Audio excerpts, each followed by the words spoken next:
Detrás de la fachada cuidadosamente construida de una nación obsesionada con la pureza, la salud y la vitalidad aria, el Tercer Reich operaba una vasta y clandestina empresa farmacéutica. Esto no era simplemente una cuestión de tratar enfermedades, sino un esfuerzo sistemático para manipular químicamente el rendimiento de su gente, desde los trabajadores de fábricas hasta los más altos niveles de liderazgo. El régimen nazi proyectaba una imagen de vida sana, condenando el uso de sustancias como la cocaína y la morfina por ser decadentes y asociadas con médicos judíos. Sin embargo, bajo esta apariencia puritana, floreció una cultura de consumo de drogas profundamente arraigada, impulsada por el propio Estado. La ambición era nada menos que crear una población sobrehumana, capaz de soportar las inmensas presiones físicas y psicológicas de la guerra total. Este uso generalizado de drogas para mejorar el rendimiento fue un secreto sancionado por el Estado, una paradoja en el corazón de la ideología nazi. Mientras la propaganda celebraba la fuerza natural del soldado alemán, la realidad en el campo a menudo era inducida químicamente. La industria farmacéutica alemana, líder mundial en ese momento, se convirtió en un socio indispensable en este proyecto nacional. Las empresas trabajaron de la mano con el ejército para desarrollar y distribuir sustancias que pudieran llevar el cuerpo humano más allá de sus límites naturales. Esta iniciativa fue vista como una nueva y moderna herramienta de guerra, una forma de obtener una ventaja decisiva sobre un enemigo que dependía solo de la fuerza y resistencia convencionales. Las líneas entre la medicina, la ciencia y la estrategia militar se difuminaron en una única búsqueda orientada a un objetivo: la victoria a cualquier costo. El público alemán fue introducido a estas nuevas drogas maravilla no como instrumentos de guerra, sino como tónicos cotidianos. Los estimulantes se comercializaron agresivamente entre amas de casa, estudiantes y profesionales como una cura para la fatiga, la depresión y la falta de concentración. Esta normalización de sustancias potentes creó una sociedad predispuesta a aceptar su uso, haciendo que la transición a la aplicación militar fuera fluida y en gran medida incuestionable. El refuerzo químico de la voluntad de la nación fue un componente central, aunque no declarado, de la visión nazi. Fue un capítulo oscuro y complejo, donde la búsqueda de la perfección fisiológica se entrelazó con las monstruosas ambiciones políticas y militares del régimen, preparando el escenario para un experimento farmacológico a una escala sin precedentes. La historia de las drogas en el Tercer Reich revela una hipocresía fundamental. Es una narrativa de un régimen que predicaba la pureza física mientras intoxicaba sistemáticamente a sus soldados y a su líder.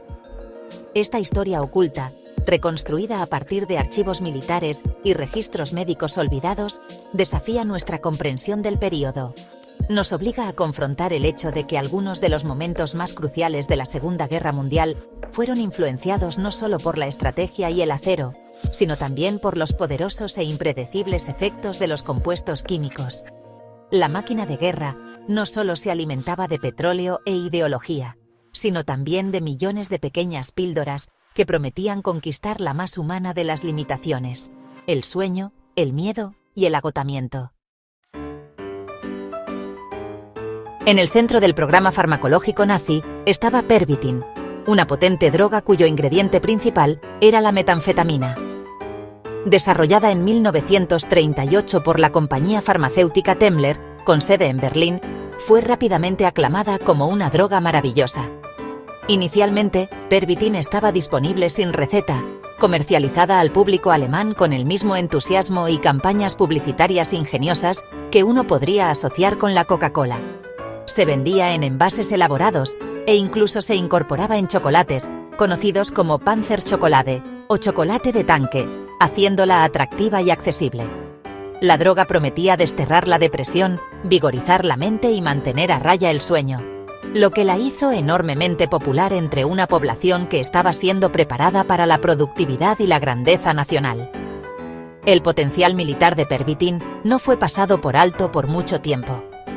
El director del Instituto de Fisiología General y de Defensa de la Academia de Medicina Militar de Berlín, el Dr. Otto Ranke, vio la droga como una clave para lograr la victoria.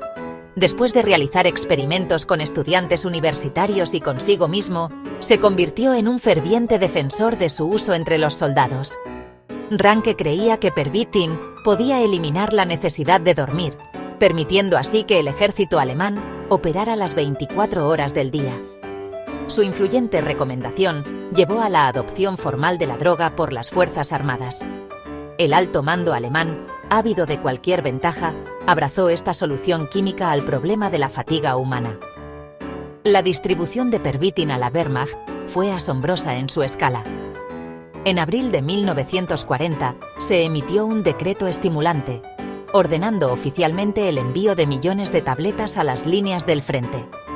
Los registros muestran que solo en la primavera y el verano de ese año, más de 35 millones de tabletas de Pervitin y una sustancia similar, Isofan, fueron despachadas al ejército y la fuerza aérea alemanes. A los soldados se les daban las píldoras como parte de su equipo estándar, instruyéndoles a tomarlas para superar el agotamiento y mantener la preparación para el combate durante operaciones extenuantes.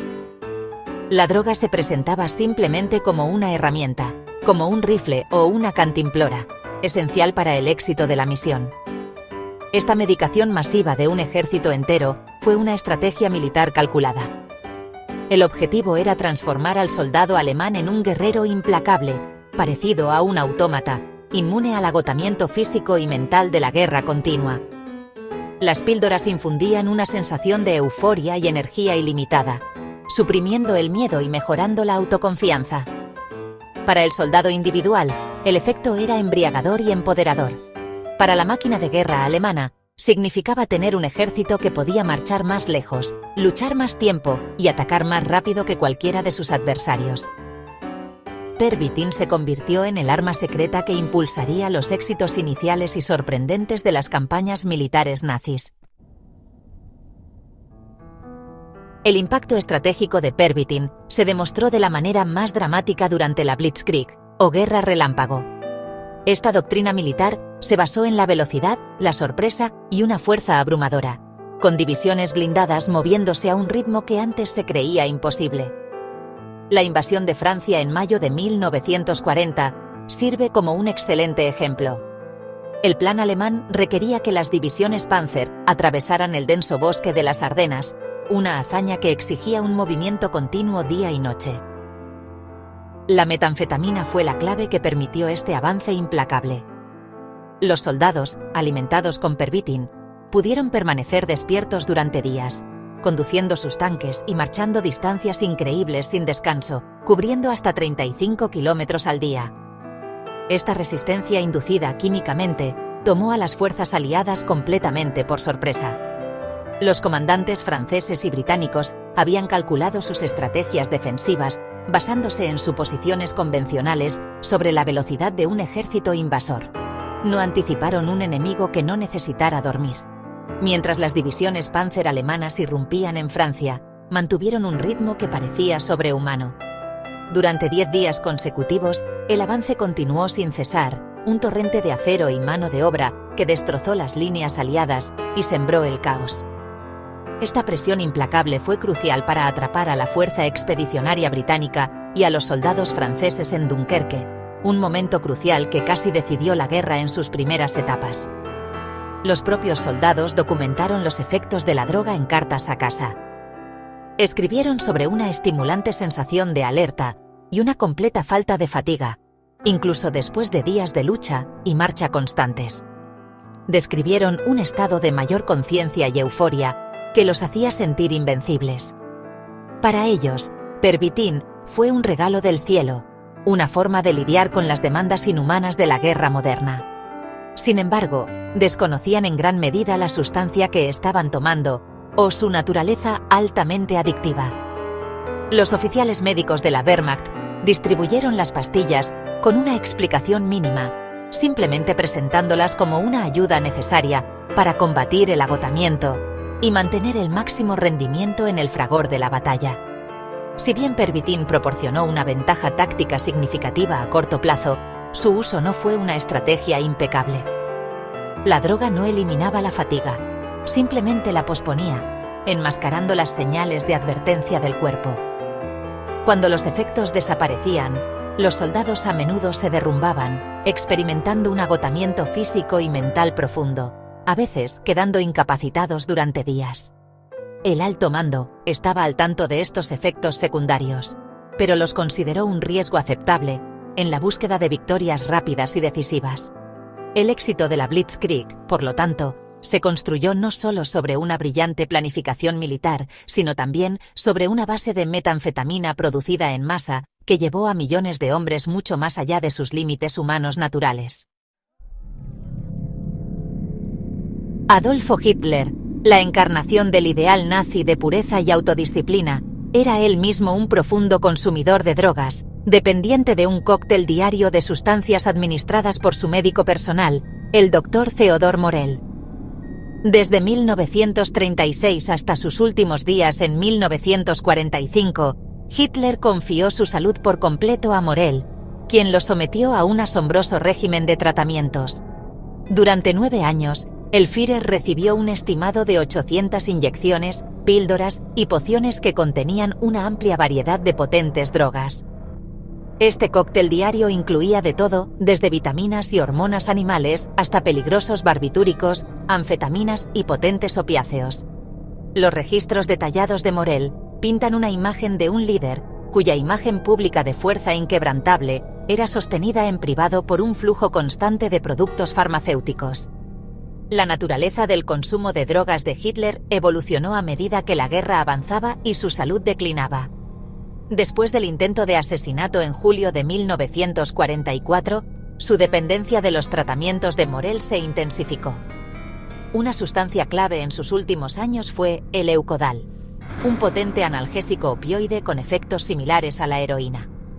Morell comenzó a administrar dosis frecuentes de Eukodal a Hitler a mediados de 1943, a menudo antes de reuniones cruciales con líderes militares o dignatarios extranjeros como Benito Mussolini.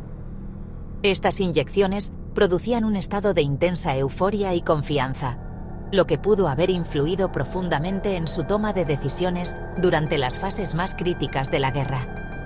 Él estaba, en efecto, liderando el Tercer Reich desde una nebulosa químicamente inducida. Otros altos funcionarios nazis también estaban profundamente involucrados en el consumo de sustancias. Hermann Göring, el comandante de la Luftwaffe y sucesor designado de Hitler durante gran parte de la guerra, era un notorio adicto a la morfina. Su adicción era tan conocida que algunos dentro del círculo íntimo lo apodaban burlonamente Morin. La dependencia de Göring de potentes anestésicos y analgésicos probablemente afectó su juicio y liderazgo, contribuyendo a los fracasos de la Luftwaffe. El consumo desenfrenado de drogas entre la élite nazi revela una cultura de hipocresía y decadencia en la cima del régimen, donde las presiones del poder y la guerra se manejaban a través del escape químico y la estimulación artificial. Para la primavera de 1945, mientras los ejércitos aliados se acercaban a un devastado Berlín, la cadena de suministro para el complejo régimen de drogas de Hitler colapsó. Con la infraestructura de Alemania en ruinas, el Dr. Morell ya no podía conseguir las sustancias necesarias, particularmente el Eukodal del que Hitler se había vuelto dependiente. En consecuencia, en sus últimos días, atrincherado en el búnker del Führer, Hitler probablemente sufrió de severos síntomas de abstinencia, incluyendo paranoia, ansiedad y temblores físicos. El hombre que había exigido pureza absoluta de su nación pasó sus últimos momentos en un estado de colapso físico y psicológico, un testimonio del poder destructivo de su adicción a largo plazo. La búsqueda del régimen nazi de la superioridad farmacológica se extendió a los rincones más oscuros de su imperio, los campos de concentración. A medida que la guerra se prolongaba, el ejército alemán buscaba sustancias cada vez más potentes para mejorar el rendimiento de sus unidades de élite. La Armada Alemana, o Kriegsmarine en particular, estaba desesperada por una llamada superdroga que pudiera mantener a las tripulaciones de sus nuevos mini-submarinos despiertas y alertas durante períodos prolongados. Estos buques, de 1 y 2 tripulantes, requerían que sus operadores se mantuvieran funcionales durante más de 48 horas en condiciones estresantes y de hacinamiento. Para desarrollar tal sustancia, los nazis recurrieron a la experimentación humana con los prisioneros del campo de concentración de Sachsenhausen. Los experimentos fueron tan crueles como metódicos. Se formuló una nueva droga experimental, cuyo nombre en código era D-9. Era un potente cóctel que contenía 5 miligramos de cocaína, 3 miligramos de pervitin, básicamente metanfetamina, y 5 miligramos de eucodal, que es oxicodona. Esta combinación fue diseñada para producir un estado de alerta sostenida y euforia, al mismo tiempo que suprimía el dolor y el miedo. Para probar su eficacia, los médicos de las SS administraron las píldoras D-9D a prisioneros seleccionados en Sachsenhausen. Los sujetos que no querían participar fueron obligados a realizar extenuantes pruebas de resistencia física para medir los efectos de la droga en su aguante y en un cuerpo que de otra manera estaba debilitado. La más infame de estas pruebas implicó forzar a los prisioneros a marchar en una pista especialmente construida dentro del campo. Cargados con pesados sacos llenos de hasta 20 kilogramos de piedras, los prisioneros eran obligados a marchar en círculos durante horas, a menudo cubriendo distancias de más de 90 kilómetros sin descanso. Los guardias de las SS los observaban de cerca, documentando cuánto tiempo podían aguantar antes de caer por agotamiento físico y mental completo. Muchos prisioneros murieron durante estas horribles pruebas, sus cuerpos llevados mucho más allá del límite de la supervivencia. El objetivo era encontrar la dosis óptima que permitiera a un soldado funcionar durante días sin dormir ni comer. Estos depravados experimentos en Sachsenhausen representan la fusión definitiva de la pseudociencia nazi y la crueldad desenfrenada. Ilustran cómo la búsqueda del régimen de una ventaja química estaba completamente desvinculada de cualquier consideración ética o moral.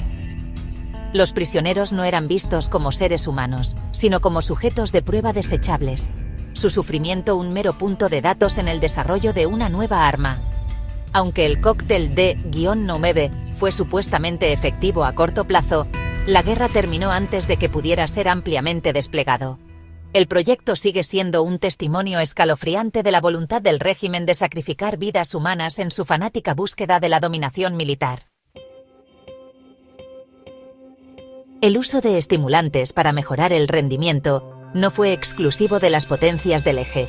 Las fuerzas aliadas también participaron en lo que se puede describir como la primera carrera armamentista farmacológica en la historia moderna, aunque a una escala diferente y con una sustancia distinta.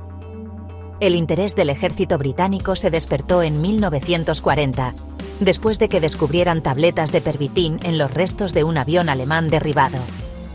Al darse cuenta de la ventaja táctica que tal droga podría proporcionar, comenzaron a explorar sus propias opciones para mantener a los pilotos y soldados alerta durante misiones largas y arduas. Este descubrimiento provocó una respuesta rápida para asegurar que sus propias tropas no estuvieran en desventaja química. Los aliados recurrieron a la bencedrina, una anfetamina que era químicamente similar al pervitin. Conocidas coloquialmente como benis, estas píldoras eran vistas como una herramienta crucial para combatir la intensa fatiga experimentada por las tripulaciones de bombarderos en las incursiones nocturnas sobre Alemania y por los soldados involucrados en combates prolongados. La Oficina de Guerra británica sancionó su uso, y se emitieron millones de tabletas a la Real Fuerza Aérea. La lógica militar imperante era que los beneficios de una mayor alerta y agresión superaban con creces los riesgos potenciales que no se entendían completamente en ese momento. La droga fue vista como una forma de igualar el campo de juego contra un enemigo químicamente mejorado. El ejército de los Estados Unidos también adoptó el uso de anfetaminas. En 1942, antes de la Operación Antorcha, la invasión aliada del norte de África, el general Dwight D. Eisenhower ordenó la distribución de 500.000 de tabletas de bencedrina a las tropas estadounidenses. El propósito declarado no era solo combatir la fatiga, sino también levantar la moral, aumentar la confianza y mejorar la agresividad en situaciones de combate. El uso de estimulantes se convirtió en una parte rutinaria de la preparación para operaciones importantes, y tanto los soldados estadounidenses como los británicos llegaron a depender de ellos para superar las fases más exigentes de la guerra. fue una decisión pragmática, aunque éticamente ambigua, impulsada por las presiones de la guerra total. Este uso paralelo de estimulantes resalta una tendencia más amplia en la guerra moderna, donde el propio cuerpo humano se convirtió en una nueva frontera para la mejora tecnológica. Ambas partes reconocieron que la victoria podría depender de empujar a los soldados más allá de sus límites fisiológicos naturales. Sin embargo, mientras los nazis integraron el uso de drogas en su estrategia e ideología militar central desde el principio, el enfoque aliado fue más una medida reactiva, una respuesta táctica a una amenaza recién descubierta. Sin embargo, el resultado fue el mismo. Millones de jóvenes de ambos lados del conflicto luchaban bajo la influencia de poderosas drogas psicoactivas, convirtiendo los campos de batalla de la Segunda Guerra Mundial en un vasto y descontrolado experimento químico. Los efectos inmediatos de anfetaminas como Pervitin y Benzedrina fueron innegablemente efectivos desde una perspectiva puramente militar. Los soldados que tomaban las pastillas experimentaban un aumento de energía y un sentido de alerta intensificado. Las drogas inducían un estado de euforia, aumentando la confianza y suprimiendo los sentimientos de miedo y ansiedad, lo que hacía que los soldados estuvieran más dispuestos a tomar riesgos en el campo de batalla. Lo más crítico es que los estimulantes suprimían la necesidad natural del cuerpo de dormir y comer, permitiendo a los soldados operar durante días sin descanso o sustento significativo. Esta resistencia artificial proporcionó una clara ventaja táctica, permitiendo a los ejércitos mantener el ritmo operativo y ejecutar estrategias que de otro modo serían imposibles. Sin embargo, estos beneficios a corto plazo tuvieron un costo severo. Las drogas no creaban energía, simplemente permitían al cuerpo quemar sus reservas existentes a un ritmo acelerado e insostenible. Cuando los efectos de la metanfetamina pasaban, los usuarios experimentaban un colapso caracterizado por un agotamiento físico y mental extremo.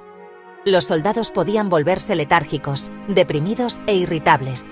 Además, el uso prolongado llevó a una serie de efectos secundarios negativos, incluyendo palpitaciones, sudoración excesiva, mareos y alucinaciones. El juicio de un soldado que estaba bajando de un subidón de Pervitin a menudo estaba gravemente afectado, convirtiéndolo en un peligro para sí mismo y para su unidad. El riesgo de adicción fue otra consecuencia grave que fue en gran parte ignorada durante la guerra.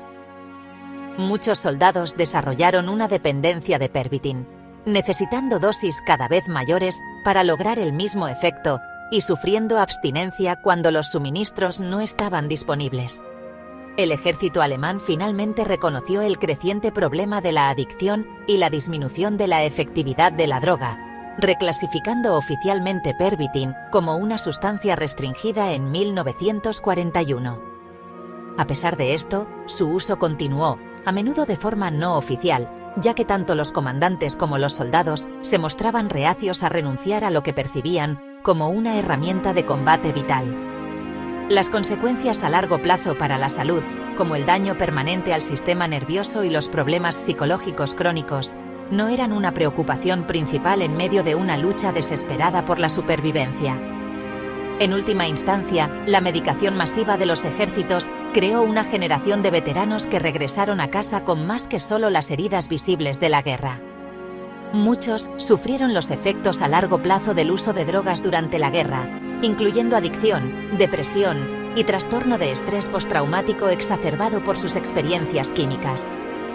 El ritmo implacable y alimentado por las drogas del combate dejó profundas cicatrices psicológicas que fueron difíciles de curar.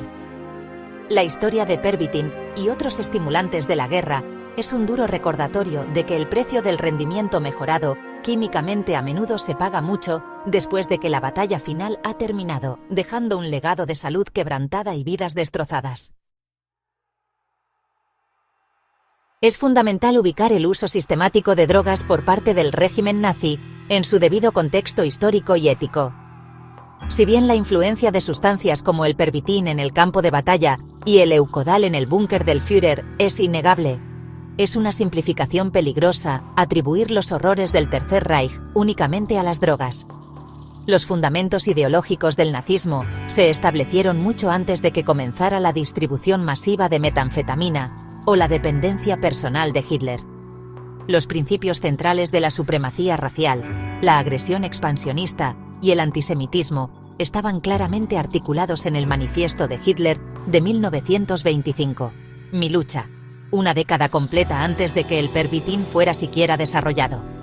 El uso de drogas debe entenderse no como la causa de la criminalidad nazi, sino como una herramienta que facilitó su ejecución. La Blitzkrieg, impulsada por metanfetamina, por ejemplo, no creó el deseo de conquistar Europa. Simplemente proporcionó un medio para lograr ese objetivo preexistente de manera más rápida y efectiva. De manera similar, el uso de drogas por parte de Hitler pudo haber amplificado su paranoia y lo desconectado de la realidad en las últimas etapas de la guerra, pero no inventó su visión genocida del mundo. Los planes para el Holocausto y la persecución sistemática de minorías fueron producto de una ideología profundamente arraigada y ampliamente compartida, no los efectos secundarios de la jeringa de un médico. Atribuir las acciones del régimen nazi a un estado de intoxicación corre el riesgo de trivializar la culpabilidad de sus líderes y seguidores. Puede crear una narrativa engañosa que los retrata como víctimas de la adicción en lugar de como perpetradores de crímenes calculados e impulsados por la ideología. Los millones de soldados, funcionarios y ciudadanos comunes que participaron o apoyaron las atrocidades del régimen no estaban todos bajo la influencia de drogas poderosas. Estaban motivados por una compleja mezcla de factores, incluyendo propaganda, nacionalismo, miedo, ambición y una creencia genuina en la causa nazi. Las drogas fueron un acelerador, no la fuente del fuego. Por lo tanto, si bien la historia de las drogas en el Tercer Reich añade una capa fascinante y perturbadora a nuestra comprensión del período, no absuelve al régimen de sus responsabilidades. La decisión de invadir Polonia, la implementación de la solución final y los innumerables crímenes de guerra fueron elecciones conscientes tomadas por individuos que eran totalmente responsables de sus acciones. La historia de las drogas nazis es una escalofriante ilustración de la ambición totalitaria del régimen de controlar y manipular cada aspecto de la existencia humana, incluyendo el cuerpo y la mente, al servicio de su ideología destructiva. Es una historia de advertencia sobre los medios utilizados para lograr un fin malvado, no una excusa para el fin en sí mismo. El final de la Segunda Guerra Mundial no marcó el fin de la historia de las drogas que la habían impulsado. Las vastas cantidades de pervitin y benzedrina, fabricadas para uso militar, encontraron nueva vida en el mundo civil de la posguerra. El conocimiento de sus efectos y la infraestructura para su producción no desaparecieron simplemente con la caída del Tercer Reich. En los 1950, tanto el pervitin en Alemania como la benzedrina en las naciones aliadas fueron reutilizados y comercializados al público como curas milagrosas para una variedad de dolencias. Se vendían como píldoras para adelgazar, antidepresivos y píldoras energéticas para ayudar a la gente a afrontar las exigencias de la vida moderna. Esta normalización de la posguerra tuvo un profundo impacto cultural. Las mismas anfetaminas que habían mantenido a los soldados despiertos en las trincheras de Europa, ahora eran consumidas por amas de casa que buscaban perder peso y por estudiantes que estudiaban para exámenes. La oscura historia militar de estas sustancias fue convenientemente olvidada, reemplazada por una nueva imagen de glamour y eficiencia. Celebridades y artistas, desde Marilyn Monroe hasta Jack Kerouac y la generación Beat, adoptaron las anfetaminas como fuente de energía e inspiración creativa. El experimento de tiempos de guerra había allanado inadvertidamente el camino para el uso recreativo y cuasi médico generalizado de estimulantes en las décadas que siguieron. El legado de esta carrera armamentista farmacológica también continuó dentro del ejército. La experiencia de la Segunda Guerra Mundial demostró el valor percibido de las drogas para mejorar el rendimiento en combate, y las Fuerzas Armadas de todo el mundo continuaron experimentando con y usando estimulantes para mejorar el estado de alerta y la resistencia de los soldados. Los debates éticos y médicos que rodean el uso de píldoras para el rendimiento en pilotos en misiones de largo recorrido en las fuerzas aéreas modernas son un eco directo de las decisiones tomadas por los comandantes militares en los 1940. La guerra abrió la caja de Pandora, estableciendo un precedente para el aumento químico de los soldados que sigue planteando preguntas complejas hoy en día. En conclusión, la historia de las drogas en el Tercer Reich es más que una nota a pie de página olvidada de la Segunda Guerra Mundial. Es un relato contundente de cómo un régimen totalitario buscó convertir la farmacología en un arma, y revela la profunda hipocresía en el corazón de su ideología. El uso masivo de Pervitin proporciona un contexto crítico para comprender los éxitos iniciales de la Blitzkrieg, mientras que las adicciones personales de Hitler ofrecen un vistazo al estado delirante del alto mando. Este oscuro capítulo sirve como una poderosa advertencia sobre la promesa seductora de la mejora humana y las consecuencias devastadoras que pueden surgir cuando la ciencia se desvincula de la ética, dejando un legado complejo y duradero que resonó mucho después de que terminara la guerra.